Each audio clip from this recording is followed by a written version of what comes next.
चलो न्यूमेरिकल है 10 drop of oleic oil of radius 0.2 mm। 10 drop है, ठीक है, जिसकी रेडियस दे दिया 0.2 mm। Spread into circular film. Circular film में क्या है, स्प्रेड है, जिसका रेडियस दे दिया, उनका भी रेडियस दे रखा है। तो on water surface find thickness, बहुत ईजी है। देखो मान लो कि वाटर है, इसमें हमने ड्रॉप डाला, तो जो ड्रॉप है उसकी रेडियस क्या है 0.2 mm दे रखा है। 10 ड्रॉप आपने डाला है, जो फिल्म बना रहा है, ठीक है, फिल्म का मतलब वो मूवी की बात नहीं, इसको एक फिल्म बोलता है, लेयर, ठीक है। तो इनकी रेडियस दे रखा है 14.6 सेंटीमीटर, कैपिटल आर हमने रख दिया, थिकनेस बताना है आपको। तो इसके पहले हमने बताया था जो आप ड्रॉप डाल रहे हो उसकी वॉल्यूम और जो फिल्म बन रहा है उसकी वॉल्यूम दोनों इक्वल होगा। तो volume of 10 drops equal to volume of film.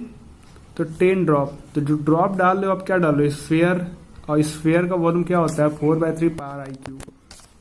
तो इसका रेडियस हमने आर मान रखा है, तो 1 ड्रॉप का जो वॉल्यूम है क्या हो जाएगा 4/3 पाई आर क्यूब। 10 ड्रॉप है तो 10 से इंटू कर दोगे, इंटू फिल्म का क्या हो जाएगा एरिया इंटू थिकनेस, और इसका एरिया क्या हो जाएगा सर्कुलर में हो जाएगा, ठीक है। फॉर्मूला याद नहीं होता, आप डायरेक्टली ऐसे भी कर सकते हो, जैसे हमने फॉर्मूला बताया था उसको आप ऐसे डायरेक्ट कैलकुलेट भी कर सकते हो। तो मैंने समझा भी दिया था कैसे करोगे, आप वहीं पे समझ चुके होगे। चलो तो यहाँ पे देखो पाई से पाई अभी कट जाएगा, कैसे कट जाएगा, देखो एरिया जो है ना ये क्या हो जाएगा पाई, यहाँ पे कैपिटल लिख रहा हूँ क्योंकि यहाँ पे स्मॉल नहीं लिखोगे, क्योंकि इसका जो फिल्म बन रहा है इसका एरिया हमने कैपिटल आर मान रखा है। नहीं तो अभी स्मॉल मानोगे दोनों कट जाएगा, और दोनों का रेडियस सेम होगा नहीं, क्योंकि छोटा है ये, इस पर कई ड्रॉप डाल रहे हो ना एक के ऊपर एक, तो बड़ा ड्रॉप हो जाएगा, ठीक है। ये हो गया टी, तो 4/3 क्या हो जाएगा पाई आर क्यू इक्वल टू 10। पाई से पाई हो गया कैंसिल, बच जाएगा 4/3 इंटू 10। तो 4/3 जो रेडियस है दिया था ना mm में, पहले यूनिट ध्यान लेना कि दोनों इक्वल है कि नहीं सेम। जैसे यहाँ पे mm दिया है, यहाँ सेंटीमीटर दिया है, तो या तो इसको सेंटीमीटर में चेंज करो या तो इसको mm में चेंज करो। तो हम mm में इसको था तो mm में ही रखे हुए हैं अभी, ठीक है। तो 0 पॉइंट हमने क्या लिखा है 3 mm था, तो उसका क्यूब कर दिए, 10 ड्रॉप हो गया, पाई से पाई कैंसिल हो गया, कैपिटल आर का स्क्वायर इंटू टी। अब देखो 4/3 0.2 पे पावर 3 है, तो पहले हमने 0.2 लिख दिया, फिर 0.2 को इंटू किया तो 0.04, इसको इंटू कर देना 0.2 को, तो आएगा 0.008 आएगा, वो हमने 2 बार लिख दिया है। चलो इसका हमने रेडियस था तो 10 से इंटू कर दिए, क्यों, क्योंकि देखो 1 सेंटीमीटर में 10 mm होते हैं, तो आपको इतना सेंटीमीटर दिया तो 10 से इंटू कर दोगे। अब इसको 10 से इंटू करोगे पहले तो आएगा 146 का स्क्वायर हो जाएगा। इस वाले को हमने इधर लिख दिया है, तो ये 2 टाइम्स इंटू करके टी लिख दिया हमने 4/3, इसको हमने डेसिमल हटा दिया, यहाँ से कैंसिल कर दिया, फिर 146 को उधर भेज कर अपना डिवाइड करके सॉल्व कर दिया है, तो आपका लास्ट में आंसर ये आ गया, ठीक है। तो इस तरीके से आप लिख सकते हो, ठीक, ये mm में है, ठीक, ये आपका आंसर आ गया। लोग एरर्स ऑफ मेजरमेंट, जैसे देखो आप अगर मेजरमेंट कर रहे हो तो उसमें कुछ ना कुछ एरर आता है। मान लो कि कोई इंस्ट्रूमेंट है, या लो पेन की बात कर रहे हैं या कुछ भी हुआ, अगर हमने मान लो कि पेन को मेजर करके मान लो किसी इंस्ट्रूमेंट से मेजर किया गया, ठीक, उसका जो मेजरमेंट है वो मेजरमेंट जो आ रहा है वो आपका आ रहा है, मान लो कि 13 पॉइंट ले लिया हमने, चलो हमने लिया है क्या 13.2791, ठीक, ये हो गया सेंटीमीटर, ठीक, ये मतलब मेजरमेंट है इसका, कहीं से मेजर करके आया है, ठीक। अब देखो हमने जब मेजर किया तो मेरे मेजरमेंट के बाद आ रहा है 13.27 आ रहा है, सिर्फ इतना मेजर हमने किया, ये हमने मेजर किया। मान लो कि आपने फिर मेजर किया, तो आपने मेजर किया तो 1-2 ऐसे आ रहा है, ठीक है। तो इस तरह से हमने मेजरमेंट किया। मान लो कि बहुत सारे इंस्ट्रूमेंट है, कोई किसी और से इंस्ट्रूमेंट से मेजर किया, किसी ने कुछ और से मेजर किया, ठीक है। तो अब ध्यान देना, ये तो पूरी तरह से एग्जैक्ट जो है मेजरमेंट है, तो ये हमने मेजर किया, ये आपने मेजर किया, ठीक है। तो जो हमने मेजर किया वो मेजर जो आ रहा है वो अलग अलग मेजर आ रहा है, जैसे अनसर्टेनली बोल सकते हो, अलग अलग मेजर आ रहा है, तो उसको हम बोलते हैं एरर, ठीक है। तो measurement is the foundation of all experimental science and technology, ठीक है। The result of every measurement by any measuring instrument contains some uncertainly, this uncertainly is called error. ठीक है, उसको हम बोलेंगे एरर। अब रही बात एक्यूरेसी, प्रिसिशन। ठीक है, तो ध्यान देना। तो ये वाली जो वैल्यू है ना, इसको आप बोलोगे ट्रू वैल्यू, और इसको जो बोलोगे जो हमने मेजर किया है ये इसके आसपास में है, क्लोजनेस है, तो इसको हम बोलेंगे एक्यूरेसी। ठीक है, और जो ये आपने जो मेजर किया है, ठीक है, प्रिसिशन बोलोगे। ठीक है, देखो accuracy is nothing but closeness of the measure value to the true value. तो जो ट्रू वैल्यू के जो भी क्लोजनेस है उसको बोलोगे एक्यूरेसी। ठीक है, precision is the extent to which measure done. ठीक, या बोल सकते हो limit of quantity is measured. ठीक, तो जो ट्रू मेजर है, जैसे हमने यहाँ पे एग्जांपल लिया, एक और हमने एग्जांपल लिया, फिर ट्रू वैल्यू हमने यहाँ पे लिखा है 2.7359 सेंटीमीटर, ये ट्रू वैल्यू है। एक्यूरेसी क्या होगी इसकी, 2.73 बोल सकते हो। ठीक, और प्रिसिशन आप बोल सकते हो 2.69 सेंटीमीटर। ठीक है, फिर मेजरमेंट कंपैरिजन। ठीक है, जान रहे हो, बार बार मैं ही बोल रहा हूँ, मेजरमेंट मतलब कंपैरिजन। अब जो एरर होता है क्या होता है, the difference between true value, जो true value and measured value, जो मेजर्ड वैल्यू है of a quantity is called true error. Error क्या है, देखो एक आपका ट्रू वैल्यू दिया रहेगा और हमने मेजर किया, तो हमने मेजर किया तो अगर कुछ डिफरेंट आ रहा है, कुछ ना कुछ चेंजिंग हो सकता है। ठीक है, तो अगर जो मेजर वैल्यू है यानी ट्रू वैल्यू है और जो हमने मेजर किया, उनके बीच का जो डिफरेंस आ रहा है वही आपका एक्स्ट्रा आ रहा है, तो उसको हम क्या बोलेंगे, एरर। ठीक है, अब जो टाइप्स ऑफ एरर होता है वो आपका 3 टाइप्स के होता है। ठीक है, systematic errors, random errors and gross error. ठीक है, तो अब पहले पढ़ते हैं हम लोग सिस्टमैटिक एरर क्या होता है। इसमें क्या होता है, जो एक फिक्स्ड तरीके से एरर को एग्जिस्ट करता हो। ठीक है, या तो एग्जिस्ट हो रहा हो। ठीक, थर्मोमीटर का कैलिब्रेशन करोगे। ठीक, जैसे मान लो कि हमने थर्मोमीटर लिया है, तो थर्मोमीटर से अगर हमने टेम्परेचर को मेजर किया है, तो टेम्परेचर मेजर करने पे आ रहा है, मान लो 0 डिग्री, अगर हमने 0 डिग्री पर अगर इंसर्ट किया है तो आ गया मान लो 0.1 डिग्री आ रहा हो, दिखा रहा हो 0.1 डिग्री। ठीक, लेकिन 0 डिग्री सेल्सियस नहीं दिखा रहा है। जैसे कि कुछ एरर की बात करेंगे ना, जैसे हम 0 डिग्री पे इंसर्ट कर रहे हैं तो 0.1 आ रहा है। ठीक है, अगर हम मान लो कि 90 डिग्री सेल्सियस पे रख रहे हैं तो 90.1 दिखा रहा हो, 100 पे रख रहे हैं तो 100.1 दिखा रहा हो। ठीक, लेकिन ये देखो गलत दिखा रहा है, लेकिन देखो एक सिस्टमैटिक चल रहा है। अगर आप 0 डिग्री पे रखे हो, देखो मेजरमेंट क्या है, देखो जो इंस्ट्रूमेंट है, टेम्परेचर, जो थर्मोमीटर लिया हमने, उसकी जो मेजरमेंट है वो आपको दिखा दिया 0 डिग्री, अपना जो भी है 20-30 डिग्री पैसे करते हैं 100 तक गया है। ठीक है, लेकिन जो थर्मामीटर है, मान लो सपोज दैट, देखो यहाँ पे सिस्टमैटिक वाले के लिए मान लो यहाँ 0 डिग्री है, अगर हमने 0 डिग्री पे इंसर्ट किया तो लेकिन टेम्परेचर यहाँ पे 0 डिग्री ना बताकर 0.1 बता रहा है, 0.1 डिग्री सेल्सियस बता रहा है। अगर हमने 50 डिग्री पे रखा है तो 50.1 डिग्री सेल्सियस बता रहा है, और अगर हमने 100 डिग्री सेल्सियस पे अगर इंसर्ट किया है तो 100.1। तो जो इनका एरर आ रहा है ना वो सिस्टमैटिक आ रहा है। ठीक, पहले सब में जो डिफरेंस आ रहा है वो 0.1 आ रहा है, सिस्टमैटिक आ रहा है। ठीक है, तो इसको हम बोलते हैं सिस्टमैटिक एरर्स।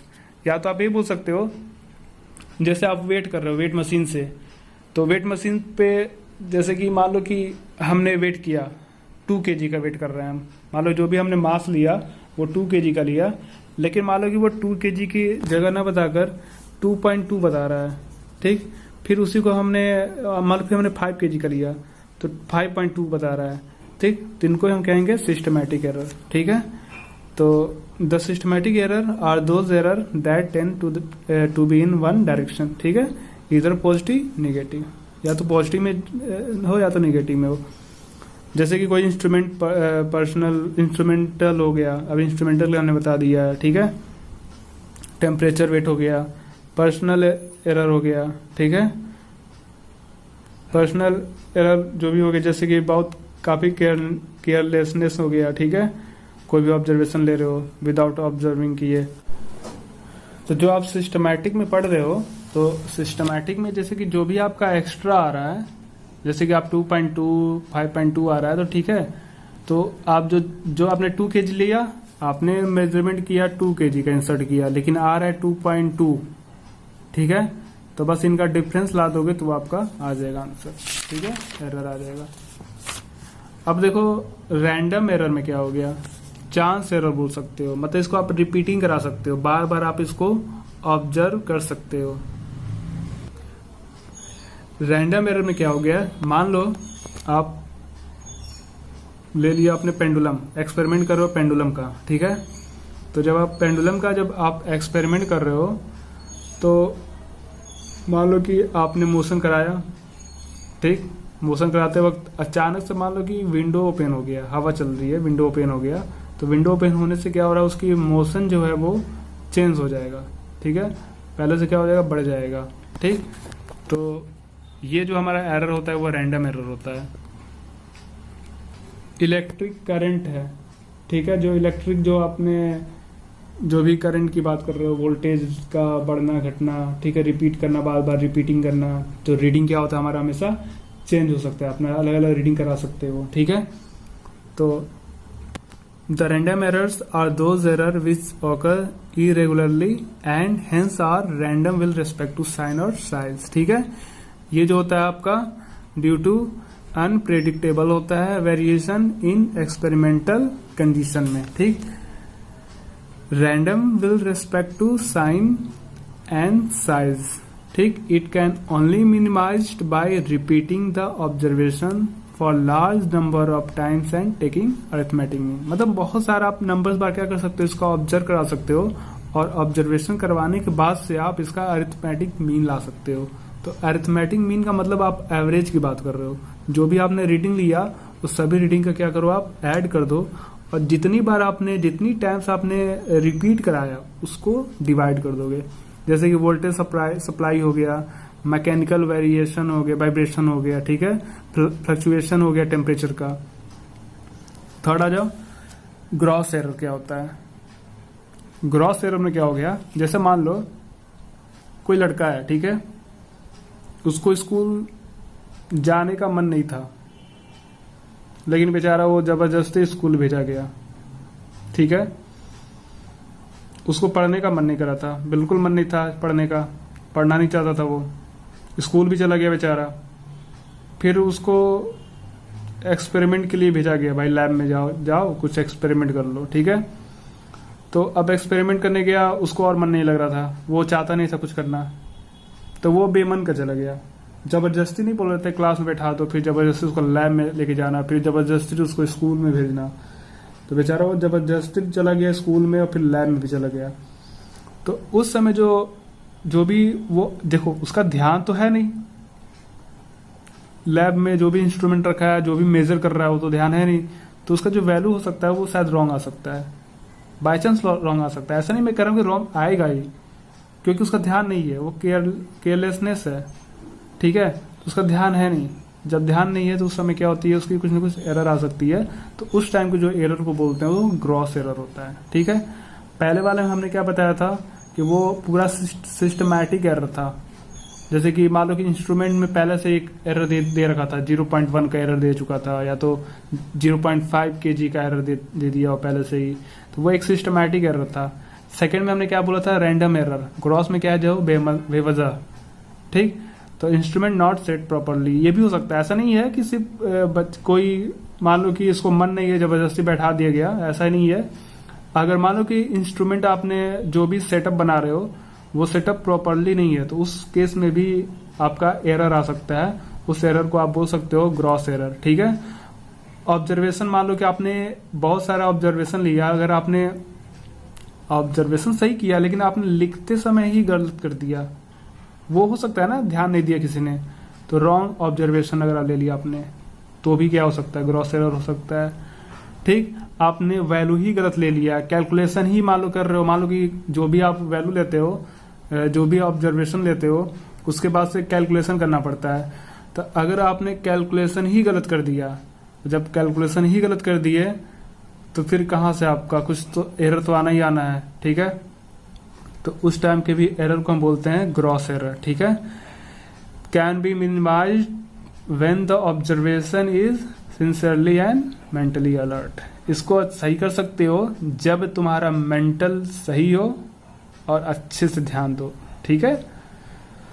तो ये आपका कंप्लीट हो गया एरर, ठीक है। इसमें इसके बाद हम लोग पढ़ेंगे एब्सोल्यूट एरर, ठीक है। इसका कुछ रिलेशन है relative error and percentage error, ये हमें पढ़ना है हमें।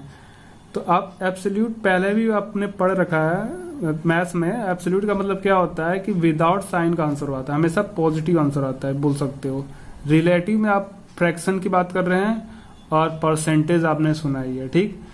तो इम्पॉर्टेंट है ये न्यूमेरिकल्स के लिए, और जब इसमें मीन वगैरह निकालते हो तो वहां पे आपका ये इम्पोर्टेंस होता है, ठीक है। Suppose the values obtain in several measurement. मान लो कि आपने बहुत सारा मेजरमेंट किया, लैब में जब मेजर करते हो तो ऐसा नहीं कि आपने एक वैल्यू लेकर छोड़ दिया, कम से कम 2-3 ऑब्जर्वेशन आप लाते हो। तो जो हमने ऑब्जर्वेशन लाया है, पहला ऑब्जर्वेशन हमने लाया है A1, second A2, A3 and times. क्योंकि देखो भाई, कुछ लोग 3 टाइम्स भी ऑब्जर्वेशन ले सकते हैं, कोई 4 टाइम्स ले सकता है। तो अब ये तो मालूम नहीं है, तो हमने इसलिए n टाइम्स लिख दिया, ठीक है। अब नंबर ऑफ रीडिंग टेकन, यही नंबर ऑफ रीडिंग टेकन हो गया A1, A2, A3 and so on AN, ठीक है, वैल्यूज। अब आते हैं मीन वैल्यूज। तो मीन आप कैसे लाते हो? एवरेज जिसको बोलते हो, sum of the all observation upon number of observation. तो जो हमें मीन लिखना है, आप ऐसे लिख सकते हो, इसी का मीन ला रहे हो ना, तो ए मीन या तो आप ए एम लिख सकते हो। ए एम का मतलब मीन वैल्यू की बात कर रहा है, ठीक है। इक्वल टू, तो जितने भी ऑब्जर्वेशन जैसे A1 plus A2 plus A3 and so on AN तक प्लस कर दोगे अपॉन नंबर ऑफ ऑब्जर्वेशन, जितना भी ऑब्जर्वेशन हो। इसको हमने इक्वेशन 1 मान लिया। आप इसको इस तरीके से भी लिख सकते हो, ठीक है। AM सिग्मा एन, एन का मतलब यह नंबर बता रहा है कितनी बार है, जितना भी है। T1 यहाँ पे मतलब यहाँ पे वैल्यू रखते जाओगे, नेचुरल नंबर रखते जाओगे। T1, T2, T3, 1, 2, 3 इसको वैल्यू रखते जाओगे, ठीक है। जो भी है इंटीजर भी लिख सकते हैं यहाँ पे। The magnitude of difference between the true value of the quantity and the individual measurement value is called the absolute error of the measurement. This is, जिसको हम लिख सकते हैं इस तरह से, ठीक है। तो ध्यान देना। अब एब्सोल्यूट वैल्यू क्या होती है? Difference between the true value of the quantity. तो जो ट्रू वैल्यू की जो क्वांटिटी है एंड जो हमने इंडिविजुअल जो मेजर लाया है, ठीक है, तो दोनों के बीच का जो डिफरेंस आता है उनको बोलते हैं हम absolute error of the measurement, ठीक है। तो देखो, हमने पहले देखो A1 लाया, A2 लाया, A3 लाया, इसका ए मीन ला दिया, ठीक है। तो अब हमें लाना क्या है? Absolute value. तो पहले हम ला रहे हैं, सबके लिए लाएंगे 1 by 1। तो पहले इसको डेल्टा लिखोगे, डेल्टा लिखा है हमने, डेल्टा ऐसे लिखोगे, इसको डेल्टा बोलते हैं, डेल्टा। डेल्टा ऐसे बनाएंगे, ठीक है, ट्रायंगल की तरह।